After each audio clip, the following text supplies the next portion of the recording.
On a passé la mi-saison et il est temps de faire un point sur les qualifications pour le Masters de Turin. On a passé 3 grands chelems, 5 Master 1000. Il reste encore des points attribués, mais on a déjà une très belle tendance. On en parle tout de suite. Salut à tous, j'espère que vous allez bien. Je suis très heureux de vous retrouver pour une toute nouvelle vidéo. Et aujourd'hui, on va parler de cette lutte pour le Masters de Turin. Cette lutte dans la race, du coup, ce classement race pour être dans le top 8, pour aller à Turin fin novembre, pour pouvoir faire partie du gratin du tennis, le Masters de fin d'année. Donc évidemment, on prend le classement race, le classement depuis le 1er janvier 2025. Et donc ce classement est dominé par Carlos Alcaraz, qui a eu 3 mois de plus, enfin Sinner qui a eu 3 mois de moins que Carlos Alcaraz. Alcaraz qui a 1500 points d'avance sur Sinner. Alcaraz qui est officiellement qualifié. Et Yannick Sinner, il n'est pas officiellement qualifié, mais voilà, il y sera aussi, sauf blessure. Carlos Alcaraz et Yannick Sinner seront largement de la partie pour le Masters de Turin. Il n'y a aucun souci à se faire. Et en plus, vu l'avance qu'ils ont sur le troisième qui est Djokovic, on va y revenir, ils seront sans doute 1 et 2 et donc dans une poule différente en novembre. Donc ça, quoi qu'il arrive, on aura Alcaraz et Sinner qui ne pourront pas se retrouver en poule, ce qui aurait pu être le cas s'il y en avait un qui était troisième par exemple. Mais je pense que ce ne sera pas possible vu l'avance qu'ils ont et que là, c'est eux qui sont en plus dans le, qui ont le momentum, qui ont le vent en poupe, c'est eux qui sont en pleine forme pour prendre des points.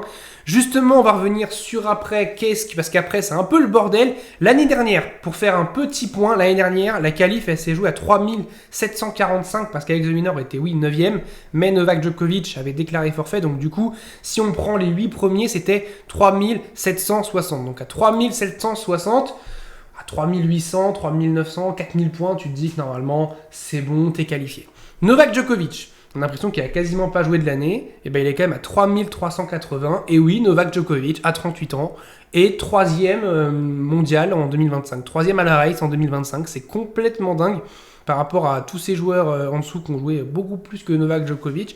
Djokovic, c'est sûr que 3 demi en grand chelem et rien que la finale à Miami, ça lui fait déjà quasiment tous ses points. Je pense que ça lui fait 95% de ses points, Novak Djokovic. Donc voilà, Djokovic, pareil, il y sera, s'il veut y aller, il y sera évidemment. Mais il y a la question, est-ce qu'il va vraiment vouloir y aller comme l'année dernière? L'année dernière, il n'y a pas été. Est-ce que cette année, il va y aller? Donc c'est pour ça que là, je parlerai des 9 premiers pour savoir qui sera un petit peu le premier remplaçant si Djokovic n'y va pas. Parce que moi, il y a ce point d'interrogation, est-ce que Djokovic va vraiment aller au Masters? Mais je pense que s'il veut y aller, s'il a l'envie d'y aller, il y sera largement. Je pense qu'il n'y a aucun souci à se faire. Ensuite, Zverev. Voilà, on a l'impression qu'il ne gagne pas beaucoup, mais comme il fait beaucoup de matchs, qu'il va souvent quand même en quart de finale, sur les petits tournois, qu'il peut gagner des ATP 500, que même en Master 1000, des fois, il va en quart de finale. Bon, allez, il va quand même passer largement. Il y a quand même une belle avance sur Draper, sur Musetti, sur Fritz. Et surtout, il a l'expérience. C'est un joueur quand même qui est assez régulier, qui, même s'il fait une moins bonne saison que l'an dernier, même s'il finit à la 4e, 5e place mondiale, il sera quand même... il sera quand même au Masters et je pense qu'il n'y a aucun souci à se faire. Pour moi, les 4 premiers, ça ne bougera pas. Je dis pas que l'ordre ne bougera pas, mais en tout cas, ça ne bougera pas. Alcaraz, Sinner largement. Djokovic et Zverev, pour moi, je me fais aucun souci. Ils y seront au Masters. Ensuite, c'est là que ça devient intéressant pour la place 5, 6, 7, 8. On a quand même 4 places où il y a quand même un certain intérêt. On a déjà Jack Draper qui est classé 5e à la race. Jack Draper qui a pas pris de points quasiment à Wimbledon, qui a perdu au 2e tour, qui aurait pu quand même prendre de l'avance sur Musetti, qui lui justement n'a pas percé à Wimbledon, qui a même pas passé un seul tour. On peut prendre de l'avance aussi sur Fritz, que Fritz est quand même bien revenu avec cette demi-finale. Donc Draper un peu occasion manquée sur ce Wimbledon. Après cette partie de saison américaine, l'année dernière, c'est là où il était très bon. Donc est-ce que cette année, il peut être aussi bon?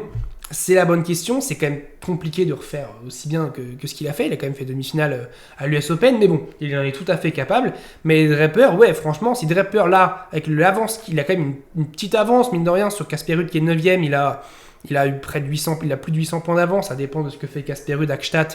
Et en plus, Casper Ruud, il est capable complètement d'aller gagner ce tournoi-là en 250 sur terre battue. C'est complètement les tournois made in Casper Ruud.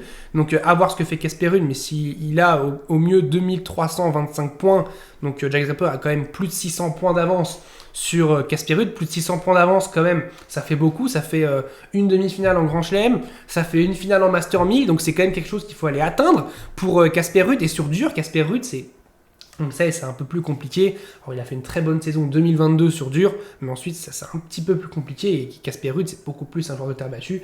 Même si sur dur, c'est pas non plus catastrophique comme le gazon, mais bon, de là à faire mieux que Jack Draper, je ne pense pas. Donc pour moi, Draper est quand même voilà, il est quand même bien placé pour y aller. Et franchement, il devrait normalement y être de la partie, sauf s'il se pète physiquement. Il y a aussi cette inquiétude physique avec Jack Draper. On sait que physiquement, il peut complètement péter par moment. Mais moi, je vois quand même Draper passer. Il a fait un très très gros début de saison. Ok, à Roland Garros, c'était une petite déception de perdre contre Bublik en 8ème de finale. Beaucoup auraient aimé le voir face à Yannick Sinner.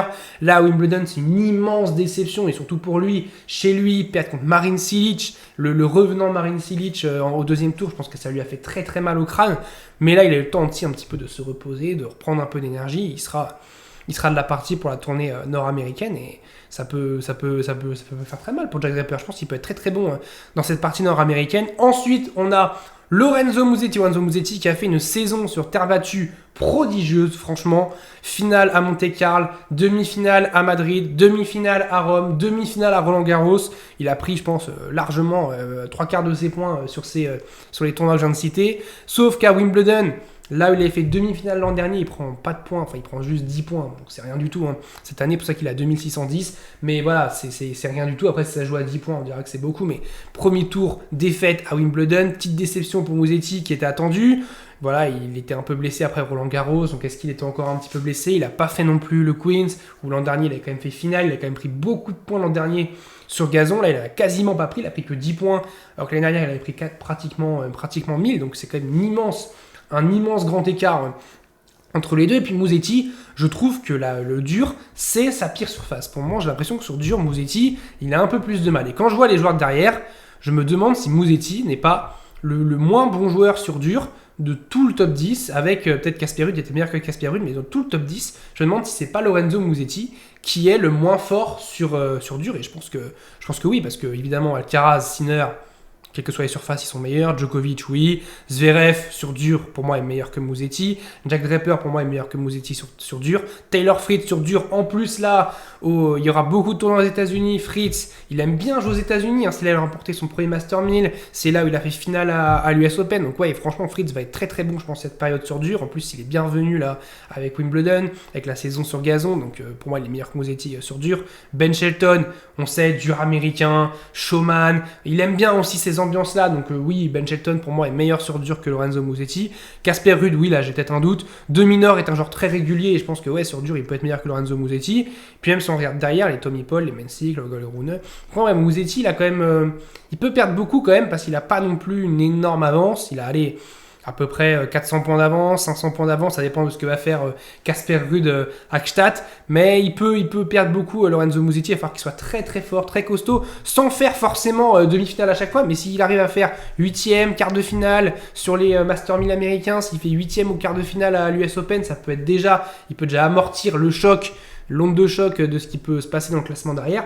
Et ça peut déjà être très bien, mais le problème c'est que j'ai du mal à voir Musetti, honnêtement, sur dur, faire aussi bien que ce qu'il a fait sur terre battue. Je n'y crois absolument pas. Et quand je vois, comme j'ai dit, Taylor Fritz et Ben Shelton derrière, qui pour moi vont être très très forts et veulent être très très forts sur cette période nord-américaine, cette période avec le Master 1000 au Canada, Cincinnati, l'US Open, Fritz qui fait finale l'an dernier, Ben Shelton, on sait qu'il a déjà fait demi-finale à l'US Open, qui est très très fort à domicile, qui joue très très bien quand il est sur ce dur américain. Donc pour moi, ouais, franchement, Musetti, si à la fin de l'US Open il se fait doubler par Fritz et Shelton, je ne suis pas surpris.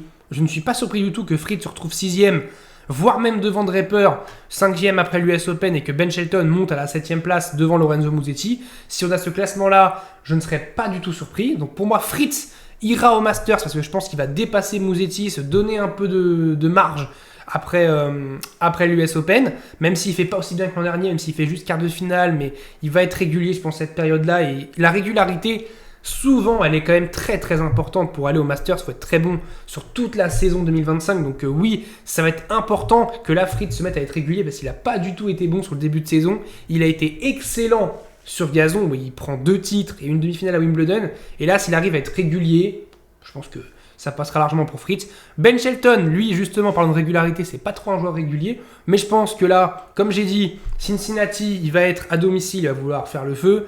À l'US Open, il va vouloir faire le feu. Donc je pense que Ben Shelton va être aussi un joueur à suivre et pourrait passer devant Musetti à la race d'ici la fin de l'US Open. Alex de Minaur, joueur régulier, mais il a quand même pas mal de retard, mine de rien. Il commence à avoir 200 points de retard. Donc il faut quand même qu'il fasse de grosses performances. Il arrive quand même à passer un petit cap de Minaur. Allez, pourquoi pas faire comme il a fait il y a 2 ans, une finale en Master 1000. Il est tout à fait capable de le faire.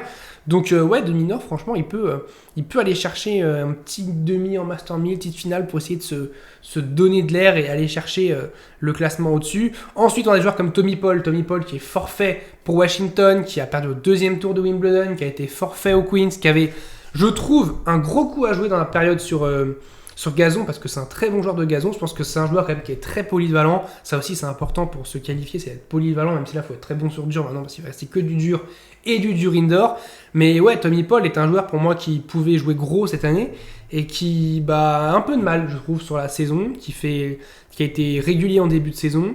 Mais là, ouais, depuis Roland Garros, on l'a plus vu, quoi. Le Queens, on le voit pas, alors qu'il avait son titre quand même à défendre. Le Wimbledon, il fait 2e tour. Donc il fait pas Washington, alors qu'il y a quand même 500 points à jouer, c'est quand même pas mal. Donc ouais, un petit peu attention à voir Tommy Paul s'il peut pas chuter. Il y a Kumensik, il va falloir qu'en Grand Chelem, il step up un peu parce qu'il a toujours pas passé le cap de la première semaine en Grand Chelem. Mais bon, il a quand même 1800 points, dont la moitié sur Miami qui remporte en début d'année où il prend 1000 points. Donc il y a Kumensik. Pareil, est-ce qu'il peut enchaîner pareil ? C'est sur dur, donc il est capable, oui. Mais après, il va falloir qu'il arrive à enchaîner en Grand Chelem, aller pourquoi pas en 8e, en quart de finale. Et cette capacité à enchaîner sur les 2 Master 1000 américains, sur l'US Open, sur après la tournée asiatique qui va arriver, sur la tournée en indoor ensuite. Donc il va falloir qu'il arrive à enchaîner. Et ça peut être aussi difficile pour Mensik qui a 19 ans, je rappelle, qui est très très jeune. Et il peut peut-être un peu fatiguer aussi en fin de saison. Holger Rune, c'est un joueur qui, pour moi, devrait clairement être dans les 8. Sauf que comme son cerveau, des fois, il part un peu n'importe comment, un peu en vrille, du coup, on voit là, il est loin. Il est qu'à 400 points, hein, c'est pas non plus énorme. Il est capable de faire une perf de fou. Mais Rune, il est aussi capable de faire au premier tour à l'US Open, au premier tour à Cincinnati. En fait, avec Holger Rune, on ne sait pas de quoi il est capable. Et c'est ça le problème. Et je pense que, vu qu'on n'a aucune certitude sur Rune, pour moi, il n'ira pas au Masters. C'est une immense déception que Holger Rune ne soit pas au Masters pour la 2e, s'il n'y a pas été l'an dernier, je crois, hein, c'est 2023 où il va. Ouais, donc, il n'y a pas été l'an dernier, donc immense déception pour Rune s'il ne retourne pas encore au Masters. Et quand on voit ces compères de sa génération qui sont aux 2 premières places du classement, on se dit qu'il y a quand même un monde d'écart entre Holger Rune et Sinner et Alcaraz, largement. Andrei Rublev, compliqué, hein, franchement, il fait les efforts, c'était bien à Wimbledon, franchement c'était vraiment bien, il faut dire quand c'est bien, mais c'est compliqué, cette génération 90 c'est quand même très compliqué, on voit Rublev, Tsitsipas et Medvedev qui sont même pas là, c'est Rundolo, pareil, je pense que là il est sur terre battue donc il va être bon, là il a Bastad donc il va être bon. Le problème c'est qu'en Grand Chelem à Roland Garros, un tournoi où on l'attendait, il pouvait être très bon, prendre de gros points, il l'a pas fait, il perd au premier tour.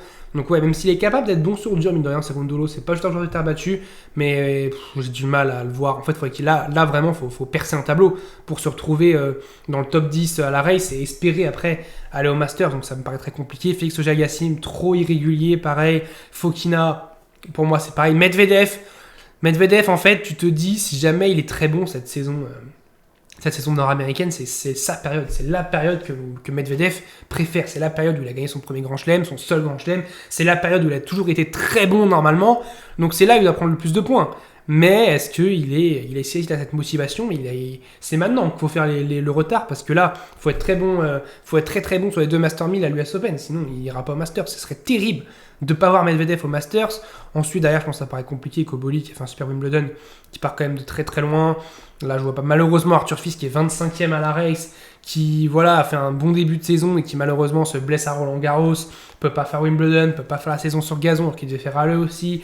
Et ouais, c'est un peu triste pour Arthur Fils parce que j'aurais bien vu, en tout cas dans le top 15 largement, pour se rapprocher du top 10, oui, alors peut-être pas dans les 8, mais en tout cas il serait pas 25, il serait pas derrière Tsitsipas. Se dire qu'Arthur Fils, alors qu'on a quand même fait les louanges d'Arthur Fils en début de saison, et derrière Tsitsipas parce qu'il s'est blessé à Roland Garros, ça fait mal. Et ensuite, bon, je vois plus. Donc pour moi, Master, ce serait Carlos Alcaraz 1, enfin il n'y a pas d'ordre, mais Carlos Alcaraz, Yannick Sinner, Novak Djokovic, Zverev, Joie de Draper, Resté, Musetti, j'ai un gros point d'interrogation, je mets quand même Taylor Fritz 6, je vais mettre Shelton 7, je me dis que Shelton, va passer au Masters. Et je vois Musetti ou Alex de Minaur en 8ème position. Pour moi, ça va jouer entre ces deux-là. Et les deux vont espérer que Novak Djokovic le fasse pas pour que la 9ème place passe. Je pense que ça va jouer entre eux deux. Parce que derrière, Mensik pourrait, mais je pense que ça va être un peu compliqué cette fin de saison. Je pense qu'il va un peu fatiguer cette fin de saison. Tommy Paul, moi je l'aurais bien vu s'il n'était pas blessé, s'il n'y avait pas de soucis. Mais là, j'ai l'impression qu'il est un peu en délicatesse physique. Et puis derrière, j'ai du mal à y croire. Donc ouais, pour moi, ce serait aller plus. Je vais mettre de Minaur en 8 et Musetti en 9 parce que je pense que vraiment, sur dur, Alex de Minaur est bien meilleur que Lorenzo Musetti et que ça peut coûter cher à Musetti parce que là, toute la fin de saison se joue sur dur et dur indoor. Donc pour moi, évidemment, que ça va jouer. Dites-moi vous, vos 8 joueurs, sans mettre forcément le classement, mais vos 8 joueurs qui seront au Masters en novembre. N'hésitez pas à vous abonner, à liker, à commenter. On est toujours de plus en plus nombreux. Je vous remercie pour le soutien. Je vous dis salut à tous. Portez-vous bien.